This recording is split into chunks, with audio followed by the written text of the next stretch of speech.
الحمد لله رب العالمين وصلى الله وسلم وبارك على نبينا محمد وعلى آله وصحبه أجمعين.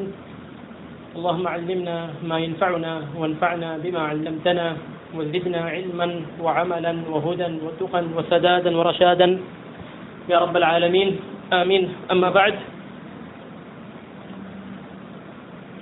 آج کی اس نشست میں انشاءاللہ سورۃ الفاتحہ کی معانی، سورت کا ترجمہ اور آدھی سورت کی انشاءاللہ آیات، آدھی سورت کی تفسیر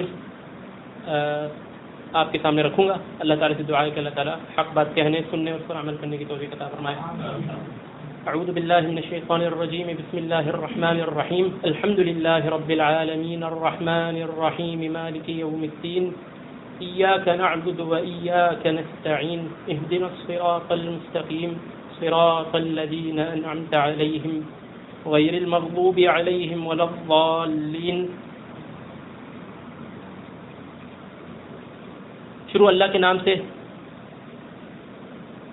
جو بہت ہی زیادہ رحم کرنے والا اور دائمی رحم کرنے والا ہے. الرحمن الرحیم، بہت ہی زیادہ رحم کرنے والا اور دائمی رحمت والا ہے. الحمدللہ رب العالمین، تمام تعریف اللہ تعالیٰ کے لیے جو تمام جہانوں کا رب ہے، تمام جہانوں کا پالنہار ہے، پروردگار ہے. الرحمن الرحیم، جو الرحمن ہے بہت زیادہ رحم کرنے والا ہے، الرحیم ہے دائمی رحم کرنے والا ہے. مالک یوم الدین، یوم جزا کا مالک ہے. مالک یوم الدین، یوم جزا کا مالک ہے. ایاک نعبد و ایاک نستعین، تیری ہی عبادت کرتے ہیں اور تجھ ہی سے مدد چاہتے ہیں. اہدنا الصراط المستقیم، ہمیں سیدھے راستے کی ہدایت دے. صراط الذین انعمت علیہم، ان لوگوں کا راستہ جن پر تیرا انعام ہوا، تیرا فضل ہوا، تیرا کرم ہوا. غیر المغضوب علیہم، ان لوگوں کا راستہ نہیں جن پر تیرا غصہ ہوا. ولا الضالین، نہیں ان کا راستہ جو گمراہ ہوئے. تو یہ سورۃ الفاتحہ کی آیات کا مختصر سا یعنی ترجمہ ہے، جس سے آپ انشاءاللہ سب لوگ بخوبی واقف ہیں. لیکن ان آیات میں کیا جو ہے اسرار ہیں، کیا اس میں درس ہیں، کیا عبرتیں ہیں، اس کی طرف میں جو ہے روشنی ڈالنے کی، ان پر میں روشنی ڈالنے کی کوشش کروں گا. سورۃ الفاتحہ قرآن کی پہلی سورت ہے، اسی لیے اس کو فاتحہ کہا جاتا ہے. فاتحۃ الکتاب یعنی کتاب کی کو فتح کرنے والی ہے، کتاب کی کو کھولنے والی ہے، کتاب کی ابتدا ہے. اور اس کے اور بھی نام ہیں. اس کو ام القرآن کا نام بھی جو ہے احادیث میں نبی صلی اللہ علیہ وسلم نے دیا ہے. ام القرآن یعنی قرآن کی اصل ہے، قرآن کی اصل ہے. جیسے ام القریٰ، مکہ کی بستی کو ام القریٰ کہا جاتا ہے، یعنی بستیوں کی اصل، جس کی طرف تمام بستیاں رجوع کرتی ہیں، تمام بستی والے اس کی طرف رخ کرتے ہیں، تمام بستی والے اس کی طرف آتے ہیں. تو یہ بستیوں کی اصل ہے. اسی طرح یہ سورت تمام سورتوں کی اصل ہے. یعنی اسی لیے بعض سلف کا کہنا ہے کہ قرآن جو اللہ تعالیٰ نے تمام کتابیں نازل کی ان کا خلاصہ قرآن میں ہے، اور قرآن کا خلاصہ سورۃ الفاتحہ میں ہے. تو یہ قرآن کی یعنی قرآن کے تمام احکامات اور قرآن کی تمام عقائد کی اصل اس صورت میں ہے. اور اسی لیے اللہ تعالیٰ نے ہر نماز میں ہر شخص پر یہ فرض کیا کہ اس صورت کو پڑھے یا کم از کم سنے، پڑھے یا کم از کم امام کو تلاوت کرتا سنے. اللہ تعالیٰ نے اس صورت کو نازل کرنے کی نعمت کو جتلایا ہے. سورۃ الحجر میں اللہ تعالیٰ نے فرمایا وَلَقَدْ آتَيْنَاكَ سَبْعًا مِّنَ الْمَثَانِي وَالْقُرْآنِ الْعَظِيمِ.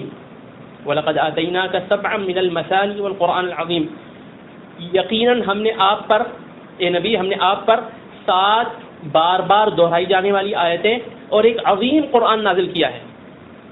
اے نبی ہم نے آپ پر 7 بار بار دہرائی جانے والی آیتیں اور ایک عظیم قرآن نازل کیا ہے. اور نبی صلی اللہ علیہ وسلم نے اس آیت کی تفسیر میں فرمایا کہ اس سے مراد ہے سورۃ الفاتحہ، کیونکہ یہ 7 آیتیں ہیں جو بار بار دہرائی جاتی ہیں صبح و شام، اور اس کو اللہ تعالیٰ نے عظیم قرآن قرار دیا ہے. کیونکہ قرآن کا ایک آیت بھی قرآن ہے، پورے قرآن کو بھی قرآن کہا جاتا ہے، اور ایک سورت کو بھی اللہ کا کلام جو ہے، چاہے وہ ایک آیت کی صورت میں ہو یا پوری صورت ہو یا وہ قرآن ہے. تو اللہ نے سورۃ الفاتحہ کو عظیم قرآن کہا ہے، یعنی بہت عظمت والی صورت ہے. اور اللہ تعالیٰ نے اس کو نازل کرنے کی نعمت کو جتلایا ہے کہ ہم نے آپ کو اتنی عظیم صورت دی ہے جو 7 آیت پر مشتمل ہے، جو بار بار دہرائی جاتی ہے. تو اسی لیے اللہ تعالیٰ نے ہر شخص پر اس کا پڑھنا لازم کیا ہے. قرآن کی جو تلاوت ہے، بہرحال ہمارا مقصد یہ تھا کہ نماز کے معنی کو سمجھا جائے. تو تکبیر اور پھر دعا استفتاح سبحانک اللہم و بحمدک تبارک اسمک، اس کے ہم انشاءاللہ معنی بعد میں بیان کریں گے. پہلے سورۃ الفاتحہ کی معنی.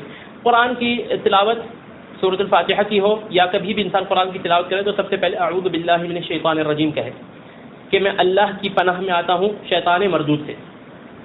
کیونکہ شیطان جو ہے جب وہ یعنی وہ انسان کی قرآن سمجھنے میں رکاوٹ بن سکتا ہے، انسان کے دل میں وسوسے ڈال سکتا ہے. تو قرآن پڑھنے کے لیے ضروری ہے کہ دل صاف ہو اور شیطان کے اثر سے محفوظ ہو. تو پہلے بندہ اللہ کی پناہ طلب کرے شیطان مردود سے، اعوذ باللہ من. پھر جو ہے بسم اللہ الرحمن الرحیم اس صورت کی ابتدا میں اور تمام صورتوں کی ابتدا میں بسم اللہ الرحمن الرحیم پڑھا جائے گا، سوائے صورت توبہ کے، کیونکہ اس کی ابتدا بسم اللہ الرحمن الرحیم سے نہیں ہوتی. بسم اللہ الرحمن الرحیم کے معنی ہے اللہ کے نام سے، جو الرحمن ہے الرحیم ہے، اللہ کے نام سے. اللہ کے نام سے یعنی اللہ کے نام سے میں ابتدا کرتا ہوں، اللہ کے نام سے میں پڑھنا شروع کرتا ہوں، اللہ کے نام سے میں تلاوت کرتا ہوں. کوئی بھی انسان جب کام کرے تو سنت ہے کہ انسان اس میں بسم اللہ کہے. کھانا کھاتے وقت یہ حکم ہے کہ بسم اللہ کہو، گھر میں داخل ہو تو بسم اللہ کہو، کوئی بھی کام کی ابتدا کرے تو بسم اللہ کہے. اس میں نیت یہ ہونی چاہیے کہ میں اللہ کے نام کو لیتے ہوئے، اللہ کے نام کی برکت کو چاہتے ہوئے، اللہ سے مدد کا سوال کرتے ہوئے میں اس کام کی ابتدا کرتا ہوں. انسان جب بھی یعنی کوئی بھی کام کرے بسم اللہ کہے تو دل سے کہے، دل سے کہے. اور قرآن کی کسی صورت کی تلاوت میں بھی سورۃ الفاتحہ بسم اللہ الرحمن الرحیم کے اللہ کے نام سے، جس چیز پہ اللہ کا نام آ جائے پھر وہ چیز جو ہے کیسے جو ہے بلا نفع ہو وہ یا بلا فائدہ ہو. جب جس چیز میں کھانے پہ اگر اللہ کا نام آ جائے تو اس کھانے میں پھر کیسے برکت نہیں ہوگی. جس انسان کے گھر سے نکلنے میں وہ اللہ کا نام لے کے نکلے تو پھر کیسے اس کے نکلنے میں اس کو برکت نہیں ہوگی. اللہ کا نام لے کے داخل ہو تو پھر کیسے شیاطین اس میں داخل ہوں گے. تو اللہ کا جہاں نام ہوگا پھر وہاں شر نہیں رہے گا. اسی لیے صبح شام کے اذکار میں بھی اللہ تعالیٰ نے فرمایا، نبی صلی اللہ علیہ وسلم کی سنت ہے کہ انسان کہے بسم اللہ الذی لا یضر مع اسمہ شیء فی الارض ولا فی السماء وهو السمیع العلیم. 3 دفعہ کہے کہ اللہ کے نام سے میں اس صبح کا آغاز کرتا ہوں یا اپنی شام کا آغاز کرتا ہوں بسم اللہ کے نام سے، جس کے نام سے نہ آسمانوں کی کوئی چیز نقصان پہنچا سکتی ہے نہ زمینوں میں کوئی چیز نقصان پہنچا سکتی ہے. وہو السمیع العلیم، اور وہی سننے والا ہے اور جاننے والا ہے. تو انسان جب بھی کسی بھی چیز کا آغاز کرے، کسی بھی چیز کی ابتدا کرے، کسی بھی چیز کا افتتاح کرے تو اللہ کا نام لے کے کرے اور دل سے لے کہ میں اللہ کی برکت کو چاہ رہا ہوں، اللہ کا نام لے رہا ہوں، اللہ کے نام کی برکت سے میرے اس کام میں مجھے کامیابی نصیب ہو، اس میں برکت ہو، اس میں خیر ہو اور میں شر سے محفوظ رہوں. بسم اللہ الرحمن الرحیم. الرحمن الرحیم اللہ تعالیٰ کے 2 خوبصورت نام ہیں. اللہ تعالیٰ کے خوبصورت ناموں میں سے 2 خوبصورت نام ہیں. للہ الاسماء الحسنى فادعوه بها. اللہ تعالیٰ کے خوبصورت نام ہے حسنہ، سب سے زیادہ خوبصورت نام ہے. ان ناموں کے ذریعے سے تم اس کو پکارا کرو. الرحمن کے معنی ہوتے ہیں یعنی جو سراپا رحمت ہو، جو رحمت ہی رحمت ہو، بہت نہایت رحمت والا ہو. اور اسی وزن پر عربی میں دوسرے الفاظ بھی آتے ہیں، کہتے ہیں غضبان، یعنی وہ شخص غصے سے بھر گیا. ملیان جوعان، بھوک سے بھرا ہوا. غضبان غصے سے بالکل یعنی غصے سے وہ شخص جو ہے بھر گیا ہے، اس کے اندر غصہ بھرا ہوا ہے، پھوٹ کے بھرا ہوا ہے. غضبان. غاضب آپ کہیں گے اس میں غصہ آیا اس کو، لیکن غضبان غصہ اس میں یعنی پورا وہ غصے سے لبریز ہے. تو اسی وزن پہ آیا ہے رحمان، یعنی اللہ تعالیٰ نہایت رحم، بہت زیادہ رحم کرنے والے ہیں. اور رحیم کے معنی ہیں یعنی اللہ تعالیٰ کی یہ دائمی صفت ہے، جیسے سمیع، علیم، بصیر، قدیر. اس وزن پہ جو آتے ہیں اس میں یہ پہلو ہوتا ہے کہ وہ دائمی صفت ہے. تو اللہ تعالیٰ بہت زیادہ رحم کرنے والے بھی ہیں اور اللہ تعالیٰ کی یہ دائمی صفت بھی ہے الرحمن الرحیم. ان ناموں کے سلسلے میں یعنی یہ جاننا ضروری ہے کہ الرحمن کا نام اللہ کے سوا کسی کے لیے استعمال نہیں ہو سکتا. کسی شخص کو آپ کہہ سکتے ہیں کہ فلاں شخص بڑا رحیم و کریم ہے، یا تو کسی کا کرنا.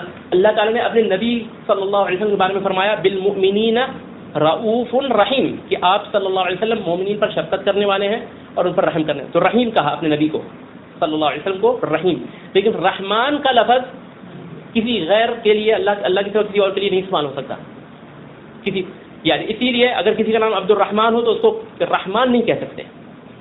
ہمارے ہاں ہمارے ملک میں یا اس طرح یہ رواج ہے کہ اس کا وہ یعنی عبد ہٹا کے نام لیا جاتا ہے. کسی کو چلے کسی کا نام عبد الرحیم ہے, آپ نے اس کو رحیم کہہ دیا, کوئی مسئلہ نہیں, کیونکہ رحیم کسی انسان کو کہا جا سکتا ہے کہ وہ رحم دل ہے. لیکن عبد الرحمن کسی کا نام ہو, رحمان قطعاً نہیں کہہ سکتے, تو رحمان یہ خاص اللہ کے لیے ہے. جس طرح اللہ ہے, اب کسی کا نام عبداللہ ہو تو آپ تو اللہ کہیں گے. تو قل ادعوا اللہ او ادعوا الرحمن, اللہ نے یعنی خاص ذکر کیا تھا کہ اللہ کہہ کے پکارو یا رحمان کہہ کے پکارو. ایما تدعو فلہ الاسماء الحسنى, جو بھی کہہ کے پکارو گے اس کے نام سارے پیارے ہیں. تو الرحمن یہ خاص اللہ کے لیے ہے. بسم اللہ الرحمن الرحیم الحمد للہ رب العالمین, یہ جو ہے اس سورت کی پہلی آیت ہے. الحمد للہ رب العالمین, تمام تعریف اللہ کے لیے جو تمام جہانوں کا پالنہار ہے, پروردگار ہے. تمام تعریف اللہ کے لیے. کیوں؟ اب یہ جو آگے اللہ نے اپنی صفت بیان کی ہے یہ گویا اس کا سبب ہے. تمام تعریف کیوں اللہ کے لیے؟ کیونکہ وہ تمام جہانوں کا رب وہ ہے, تو اس لیے تمام تعریف بھی اسی کی بنتی ہے, اسی کا حق ہے. الحمد, الحمدللہ, الحمد کے معنی ہوتے ہیں تعریف, لیکن اس میں جو ہے وہ ایک خاص طرح کی تعریف ہے. اس تعریف یعنی الحمد, حمد وہ تعریف ہے جو انسان کسی کی کرے یعنی اس کی تعظیم کے ساتھ اور محبت کے ساتھ, تعظیم کے ساتھ اور محبت کے ساتھ. اگر آپ کسی کی شخص کی تعریف کریں اور آپ کے دل میں اس کے لیے کوئی محبت کا جذبہ نہیں یا نہ اس کی تعظیم ہے بلکہ, تو وہ حمد نہیں کہلائے گی, اس کو آپ مدح کہیں گے. مدح اور حرف وہی ہیں, آگے پیچھے ہیں, حمد اور مدح. لیکن مدح خالی تعریف, حمد وہ تعریف ہے جو محبت کے ساتھ ہو اور تعظیم کے ساتھ ہو. یعنی آپ اس شخصیت کو کی قدر و منزلت کو آپ جو ہے اس کی یعنی اس کی قدر و منزلت ہے آپ کے دل میں, مقام ہے, اور آپ اس کی محبت ہے آپ کے دل میں, تو وہ اس کی تعریف حمد کہلائے گی. الحمدللہ رب العالمین, الحمدللہ, یہاں اس معنوں میں آئیے کہ تمام تعریف اللہ کے لیے ہے. حمد اور شکر یہ بھی دو لفظ ہیں, ان میں بھی جو ہے ذرا سا فرق ہے. حمد زبان پر خاص ہے, یعنی شکر انسان اپنی زبان سے بھی کر سکتا ہے ادا اور عمل سے بھی کر سکتا ہے. آپ کو کسی نے ہدیہ دیا تو آپ نے اس کا شکریہ کیسے ادا کیا؟ آپ نے اس کو جوابی ہدیہ دیا, تو یہ آپ کا ہدیہ دینا یہ شکر ہے, اس کی ہدیے کا آپ نے شکریہ ادا کیا. لیکن جو ہے اس کو حمد نہیں کہیں گے. حمد زبان سے خاص, زبان کے لیے خاص ہے. اللہ تعالیٰ نے جو ہے سلیمان علیہ السلام کو فرمایا, اس سے فرمایا کہ اعملوا آل داود شکرا, اے آل داؤد, کیونکہ سلیمان علیہ السلام داؤد علیہ السلام کے بیٹے ہیں. اے آل داؤد, اعملوا آل داؤد شکرا, شکر میں اللہ کے شکر میں تم نیک اعمال کرو. ٹھیک ہے, تو نیک عمل کرنا یہ اللہ کا شکر ادا کرنا ہے. اللہ نے دولت دی ہے, اس کا شکر یہ ہے کہ انسان اس کو اللہ کی راہ میں خرچ کرے. زبان سے اس نے کچھ نہیں کہا, لیکن یہ عملی طور پہ وہ اللہ کا شکر ادا کر رہا ہے.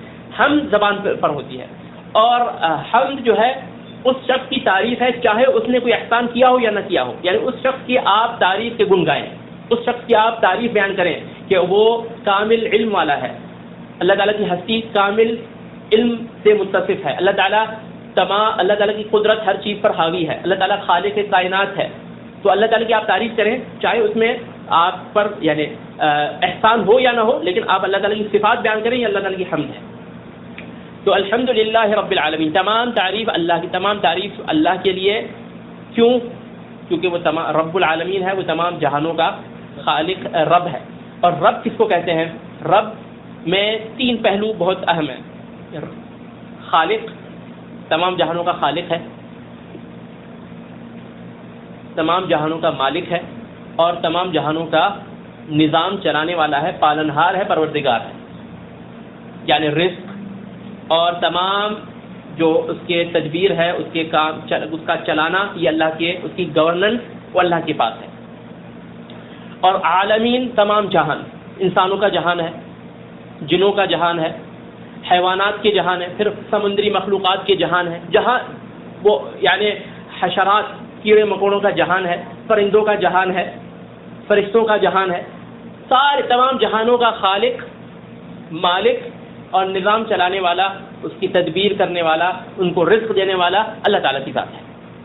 الحمدللہ رب العالمین، تو تمام تعریف کا مستحق بھی وہی ہے، کیونکہ ہر چیز کا خالق وہ ہے، ہر چیز کا مالک وہ ہے، اور اس کائنات کا نظام اللہ تعالیٰ جس خوبصورتی سے، جس باریکی سے چلا رہے ہیں کہ حیوانات ہیں، ہوا ہے، دھوپ ہے، نباتات ہیں، پودے ہیں، درخت ہیں، حیوانات ہیں، ان کا سب کا ایسا جو ہے آپس میں جو ہے ایک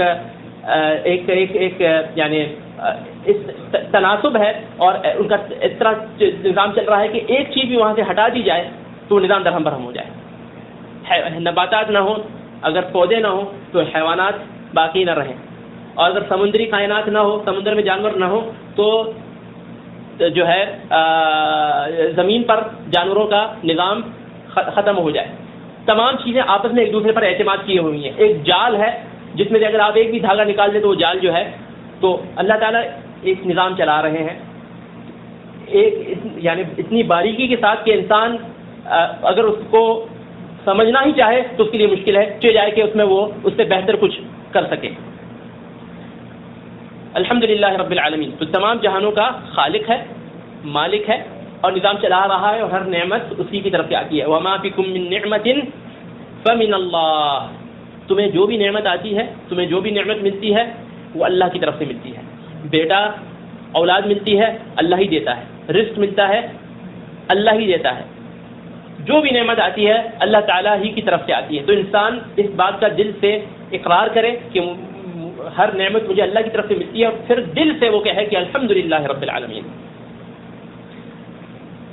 المیہ یہ ہے، افسوسناک بات یہ ہے کہ اللہ تعالیٰ کہہ رہے ہیں کہ تمام تعریف اللہ کے لیے، اور چونکہ اس نظام کائنات کا وہ چلا رہے ہیں، خالق ہر چیز کے وہ ہیں، مالک ہر چیز کے وہ ہیں، اور پھر ہم نعمتوں کی نسبت غیر اللہ کی طرف کریں اور کہیں کہ یہ پیراں جتا ہے، یہ انعام الحسن ہے، یہ علی بخش ہے، علی نے دیا ہے یہ بیٹا، یا یہ پیر صاحب نے دیا ہے، یا یہ جو ہے کسی اور نے دیا ہے، اور اس کی طرف اپنے بیٹے کی نسبت کی جائے۔ بعض لوگ عبد الرسول بھی نام رکھتے ہیں، عبد الرسول، جبکہ اللہ انبیاء علیہم الصلاۃ والسلام اپنے آپ کو بیٹا نہیں دلا سکے۔ زکریا علیہ السلام بوڑھے ہو گئے اور اولاد نہیں ہوئی، تو آخر انہوں نے دعا کی رب لا تذرنی فردا وانت خیر الوارثین، اے میرے رب مجھے اکیلا مت چھوڑ، مجھے اکیلا مت چھوڑ۔ مریم علیہ السلام کے پاس داخل ہوئے، دیکھا کہ غیر موسم میں ان کو پھل مل رہا ہے، تو وہاں ان کی امید اور ان کی ایک تڑپ جاگ اٹھی کہ اللہ تعالیٰ کی رحمت پر ایک جو ہے ان کا ایمان جو ہے مزید اس میں ایمان پختہ ہوا، اور انہوں نے کہا کہ دعا کی کہ یا اللہ جب تو ان کو رزق دے سکتا ہے تو مجھے بھی اس بڑھاپے میں بیٹا دے سکتا ہے۔ انہوں نے دعا کی تو اللہ تعالیٰ نے بیٹا دیا۔ تو زکریا اپنے آپ کو بیٹا نہیں دے سکتے، تو کون پیر کون سی کھیت کی مولی ہے کہ وہ دوسروں کو بیٹے دیتا پھرے، یا کوئی بابا یا کوئی جو ہے فقیر کسی کو اولاد دے۔ وما بکم من نعمت فمن اللہ، جو بھی نعمت تمہیں آتی ہے وہ اللہ کی طرف سے آتی ہے۔ یہاں یہ بات بھی یاد رہے کہ یہاں جب اللہ کی حمد بیان ہو رہی ہے وہ اس ناطے سے کہ اللہ تعالیٰ کائنات کا نظام چلانے والے ہیں، کائنات کے خالق ہیں، مالک ہیں، اور نظام چلا رہے ہیں۔ باقی اعتبار سے اور اللہ کے سوا کسی اور کی حمد بھی بیان ہو سکتی ہے۔ نبی صلی اللہ علیہ وسلم کا اسم گرامی کیا تھا؟ محمد، یعنی جس کی بہت زیادہ حمد بیان کی جائے، جس کی بہت زیادہ تعریف کی جائے، لیکن وہ کس ناطے سے ہے کہ وہ کائنات کے خالق ہیں، کائنات کے مالک ہیں، کائنات کا نظام چلا رہے ہیں؟ نہ، ان کی وہ اشرف المخلوقات ہیں، وہ انک لعلی خلق عظیم، وہ عظیم اخلاق پر فائز ہیں، وہ انسانیت کے رحمت للعالمین ہیں، وہ انسانیت کے لیے مشعل راہ ہیں، وہ انسانیت کے لیے نور ہیں، ہدایت کا چراغ ہے، وہ شفقت والے ہیں مومنین پر۔ تو ان کی اخلاق اعلیٰ ہے، ان کی عبادت اعلیٰ ہے، ان کا علم سب سے اعلیٰ ہے، اس اعتبار سے ان کی تعریف ہے۔ تو وہ محمد ہوئے، یعنی تمام انسانیت میں جس کی سب سے زیادہ تعریف کی جائے وہ کون ہے؟ محمد صلی اللہ علیہ وسلم، کیونکہ وہ سب سے اعلیٰ اخلاق پر فائز ہیں۔ اپنے رب کی سب سے زیادہ عبادت کرنے والے ہیں، اپنے رب کا سب سے زیادہ تقوی رکھنے والے ہیں، اس اعتبار سے ہے. لیکن جہاں رب العالمین کی بات آئے گی کہ کائنات کا نظام کون چلا رہا ہے، نعمتیں کون دے رہا ہے، رزق کون دے رہا ہے، تو الحمدللہ رب العالمین تمام تعریف اللہ کے لیے ہے اور کسی کے لیے نہیں ہے. اللہ کے سوا کائنات کا نظام چلانے میں کسی کا ذرہ برابر بھی اختیار نہیں ہے. فرشتے اللہ کے حکم کو بجا لاتے ہیں، خود کچھ نہیں کرتے. لا یعصون اللہ ما امرہم ویفعلون ما یؤمرون. لا یعصون اللہ ما امرہم، اللہ کی نافرمانی نہیں کرتے. ویفعلون ما یؤمرون، اور وہی صرف کرتے ہیں جس کا ان کو حکم ہوتا ہے. یہ کرو کر کے آتے ہیں، اس کی روح کب کرو کب کر کے لے آتے ہیں. تو فرشتے ان کا بھی کوئی کائنات میں اختیار نہیں چلتا، حتیٰ کہ نبی صلی اللہ علیہ وآلہ وسلم کا بھی کائنات میں کوئی اختیار نہیں. اللہ جب اپنے چچا کتنی حرص تھی کہ ایمان لے آئے لیکن ایمان نہ لائے، اللہ تعالیٰ نے کیا فرمایا؟ انک لا تہدی من احببت ولکن اللہ یہدی من یشاء. آپ جس کو ہدایت دینا چاہیں نہیں دے سکتے. آپ جس کو ہدایت دینے کی محبت، آپ جس سے محبت کرتے ہوں یا آپ جس کو ہدایت دینا چاہتے ہو، لا انک لا تہدی من احببت، آپ کو ہدایت نہیں دیتے، ولکن اللہ، یہ کام اللہ کا ہے، جس کو چاہے اللہ ہدایت دیتا ہے. احد کے موقع پر حضرت انس بن مالک رضی اللہ عنہ سے صحیح بخاری وغیرہ میں روایت ہے، نبی صلی اللہ علیہ وسلم کا چہرہ مبارک زخمی ہو گیا اور آپ صلی اللہ علیہ وسلم کا ایک دانت بھی ٹوٹ گیا. آپ صلی اللہ علیہ وسلم، اب یہ آپ انسان کو تصور کریں کہ ایک نبی ہے جو اپنی قوم کے لیے شفقت کے ساتھ ان کو دعوت دیتا رہا اور حرص کے ساتھ یہ جہنم سے بچ جائیں، یہ جہنم کا ایندھن بننے سے بچ جائیں، یہ توحید کی طرف آ جائیں، اپنے رب کی طرف آ جائیں. اور وہ قوم جو ہے الٹا کیا معاملہ کر رہی ہے کہ جنگ پر اتر آئی، اور وہ نبی جو ان کو جنت کی طرف بلا رہا ہے ان کے لیے خیر خواہ ہے، ان کے چہرے کو زخمی کر دیا. اب آپ سوچ سکتے ہیں کہ نبی صلی اللہ علیہ وسلم کی کیا اس وقت جو ہے تاثرات ہوں گے. تو فرمایا کیف یفلح قوم شجوا رأس نبیہم، شجوا وجہ نبیہم وہو یدعوہم الی اللہ تعالی. وہ قوم آخر کیسے کامیاب ہوگی، وہ قوم آخر کیسے کامیاب ہوگی جس نے اپنے نبی کے چہرے کو زخمی کر دیا، اور وہ نبی جو ان کو اللہ کی طرف بلا رہا تھا، جو نبی ان کو اللہ کی طرف دعوت دے رہا تھا، اس نبی کے چہرے کو انہوں نے زخمی کر دیا. کیسے کامیاب ہوں گے یہ؟ تو اللہ تعالیٰ کو اللہ تعالیٰ نے اس بات پر تنبیہ کی. سورۃ آل عمران کی آیت نازل ہوئی، لیس لک من الامر شیء او یتوب علیہم او یعذبہم فانہم ظالمون. اے نبی، اس میں آپ کا کوئی اختیار نہیں ہے کہ یہ کامیاب ہو یا نہ ہو. لیس لک من الامر شیء، اس میں آپ کا ذرہ برابر بھی اختیار نہیں ہے. لیس لک من الامر شیء او یتوب علیہم او یعذبہم. اللہ تعالیٰ چاہے تو ان کو توبہ کرنے کی توفیق دے، چاہے تو ان کو عذاب دے، کیونکہ یہ ظالم ہے. یہ ہمارا معاملہ ہے. آپ کا اس میں آپ نہیں کہہ سکتے کہ یہ کیوں آخر کیسے کامیاب ہوں گے. آپ کا اس میں اختیار نہیں ہے. اللہ چاہے تو ان کو ہدایت نصیب کرے اور ان کو توبہ کرنے کی توفیق دیں، اور اللہ تعالیٰ چاہے تو ان کو ہلاک و برباد کر دیں. یہ اللہ کا معاملہ ہے. یعنی اس میں آپ کی بات نہیں چلے گی کہ یہ ناکامیاب ہوں کہ انہوں نے اپنے نبی کو زخمی کر دیا. ہم چاہیں تو ان کو ہدایت دیں، چاہیں تو نہ دیں. یہ ہمارا معاملہ ہے. تو کائنات کا نظام چلانے میں جو ہے اللہ کے ساتھ کوئی ذات شریک نہیں ہے. کہ جائے کہ جو یہ تصور پیش کیا جاتا ہے ہمارے معاشروں میں کہ جو ہے جیسے ایک پریزیڈنٹ ہوتا ہے، پرائم منسٹر کی پارلیمنٹ ہوتی ہے، اس کے وزیر مشیر ہوتے ہیں، تو وہاں بھی اوپر ایک نظام ایسے چل رہا ہے. پہلے تو وہ پیر عبد القادر جیلانی ہوتے ہیں، پھر ان کے مشیر ہوتے ہیں، ان کے نیچے دوسرے ہوتے ہیں، اور پھر وہ اوپر سے آرڈر آتا ہے، دوسرے کے پاس جاتا ہے. اور یہ جو ہے یہ ایک خرافاتی یعنی مشرکانہ، جیسے ہندوؤں کے یہاں تصور ہے، بے شمار جو ان کے دیوی اور دیوتا ہوتے ہیں، تو یہ تصور اس کو اسلامی رنگ دیا گیا. اور یہ تو نہیں کہہ سکتے کہ یہ خدا ہے، تو اس کو یہ کہا کہ جی یہ ولی ہے. یہ ڈوبی ہوئی جو ہے برات کو بھی نکال لیتا ہے زندہ کر کے، اس کو آپ پکار بھی سکتے ہو، یہ مدد کرنے کے لیے پہنچ جاتے ہیں، یہ بادلوں میں بھی سفر کرتے ہیں، اترتے ہیں، لوگوں کی مدد کرتے ہیں. الی آخر ہی ایک پورا جو ہے ایک افسانہ نما ایک تصور ہے جس کا اسلام سے کوئی تعلق نہیں ہے. قرآن میں یعنی اس کے بالکل منافی ہے. اول قرآن سے انسان آخر قرآن تک پڑھے, ایسی کوئی بات نہیں ہے, بلکہ اللہ تعالیٰ نے ہمیشہ یہی کہا کہ ام اتخذوا من دون اللہ شفعاء قل اولو كانوا لا يعقلون او قل اولو كانوا لا يملكون شيئا ولا يعقلون قل لله الشفاعة جميعا له ملك السماوات والارض ثم الیہ ترجعون. اللہ تعالیٰ تعجب سے کہتے ہیں کہ ام اتخذوا من دون اللہ شفعاء, کیا لوگوں نے اللہ کے سوا دوسروں کا اپنا اپنا اپنا اپنا جو ہے شفیع یعنی سفارش کرنے والا وسیلہ واسطہ بنا رکھا ہے. ام اتخذوا من دون اللہ, کیا لوگوں نے اللہ کے سوا دوسروں کو اپنا وسیلہ اور واسطہ سمجھ رکھا ہے.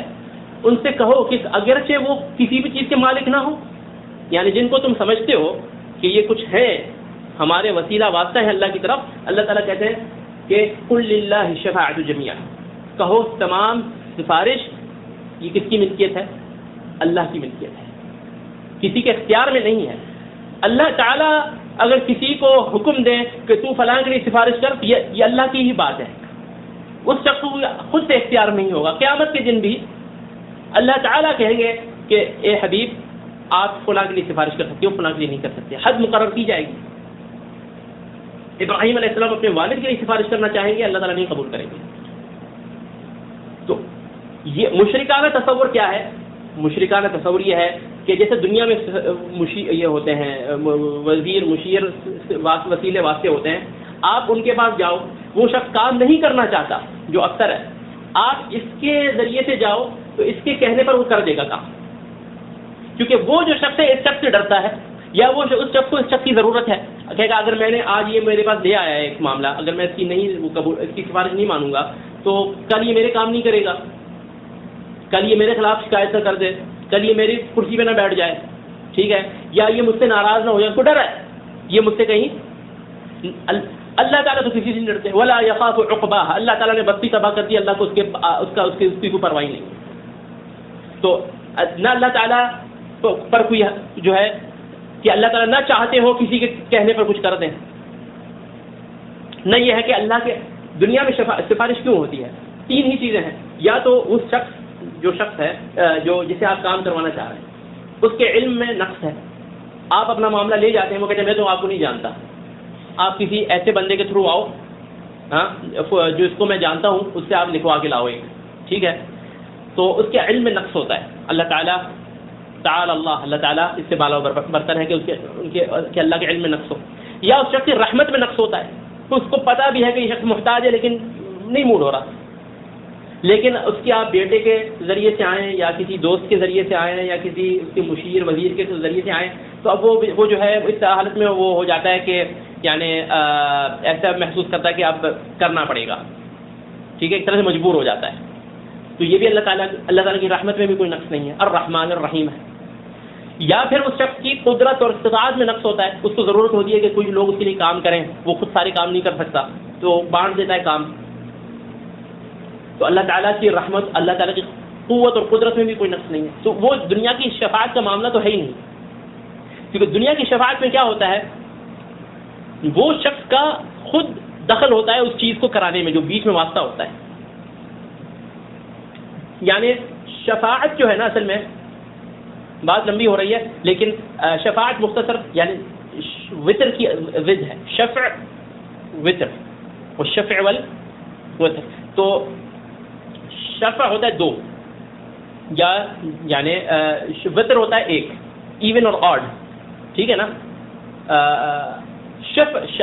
شفاعت کو شفاعت کیوں کہا جاتا ہے؟ کیونکہ جب آپ پہلے جا رہے ہوتے ہیں اس شخص کے پاس تو آپ اکیلے ہوتے ہیں, ٹھیک ہے, وہ شخص آپ کی اکیلے میں وہ شخص آپ کی مراد آپ کا کام کر دیتا ہے. لیکن اب آپ اس کے تھرو جا رہے ہیں تو آپ نے کتنے لوگوں کے پاس اپنی حاجت پیش کی؟ 2 لوگوں کے پاس, ٹھیک ہے نا. اس کا بھی دخل تھا آپ کی حاجت پوری کرانے میں, دوسرے شخص کا بھی تھا. لیکن اللہ تو اکیلا ہے نا, اللہ کو کوئی شفاعت نہیں کر سکتا, اللہ ایک ہی ہے.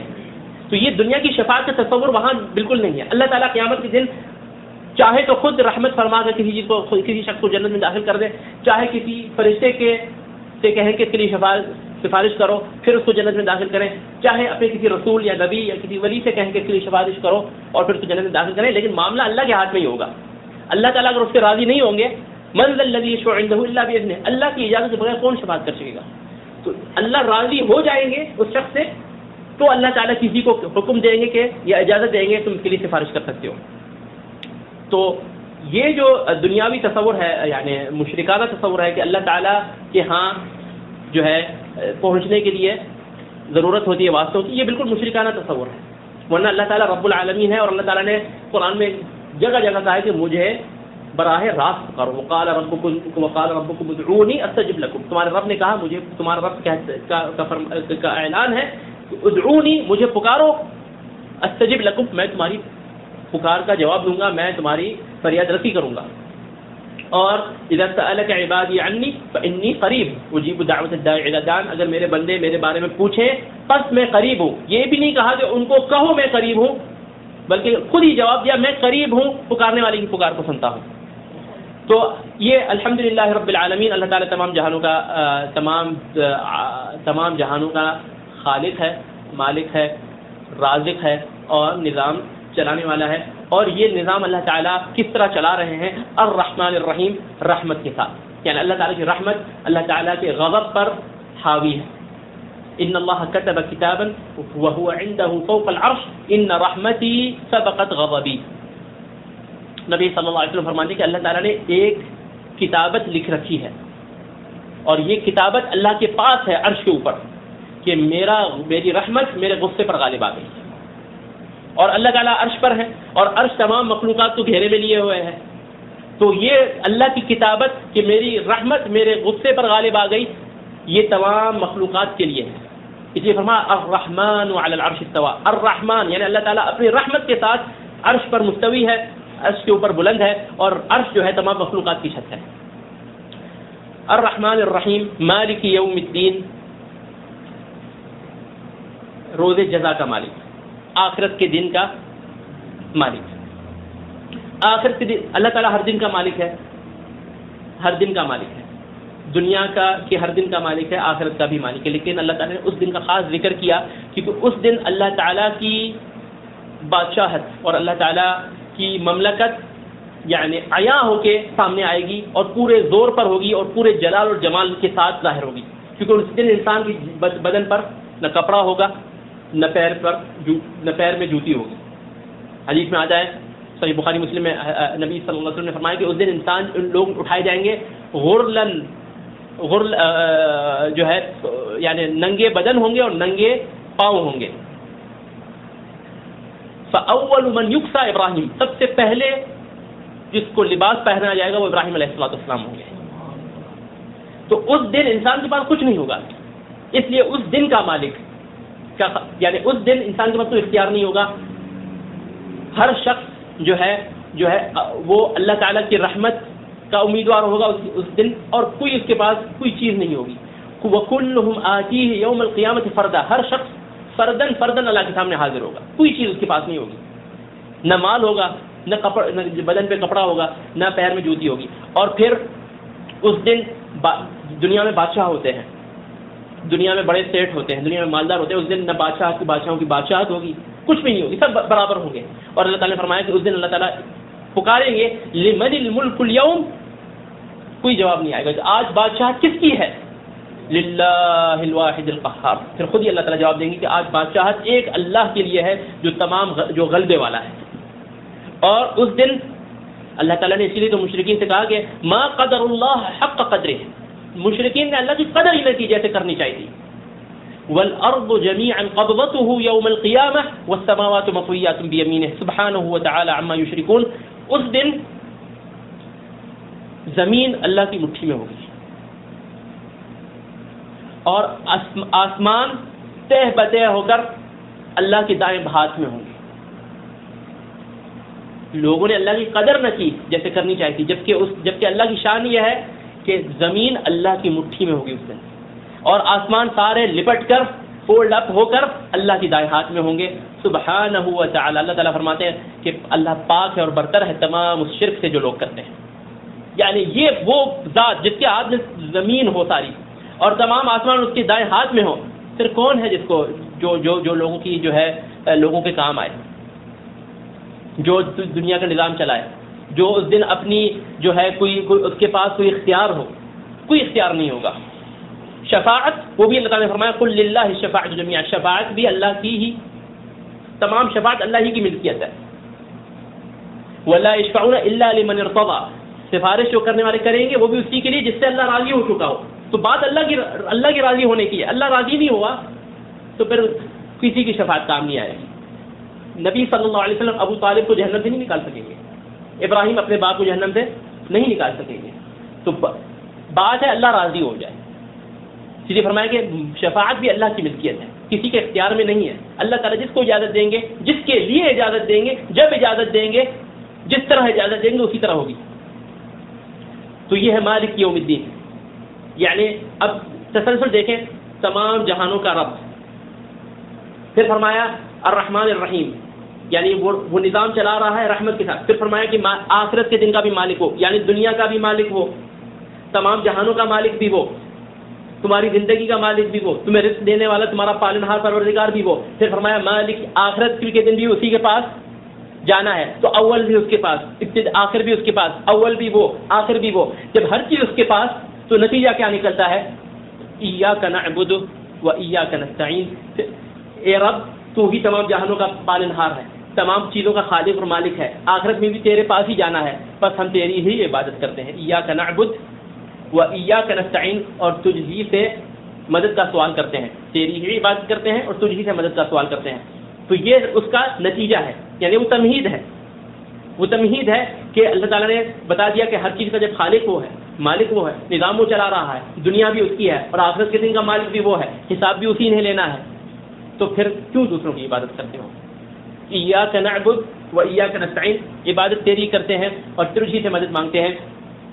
عبادت تیری ہی کرتے ہیں اور مدد تجھ ہی سے مانگتے ہیں. مدد مانگنا بھی عبادت ہے، مدد مانگنا بھی، دعا کرنا عبادت ہے. نبی صلی اللہ علیہ وسلم نے فرمایا، نعمان بن بشیر رضی اللہ عنہ سے روایت ہے سنن ترمذی وغیرہ میں کہ آپ صلی اللہ علیہ وسلم نے فرمایا الدعاء هو العبادہ، الدعاء هو العبادہ.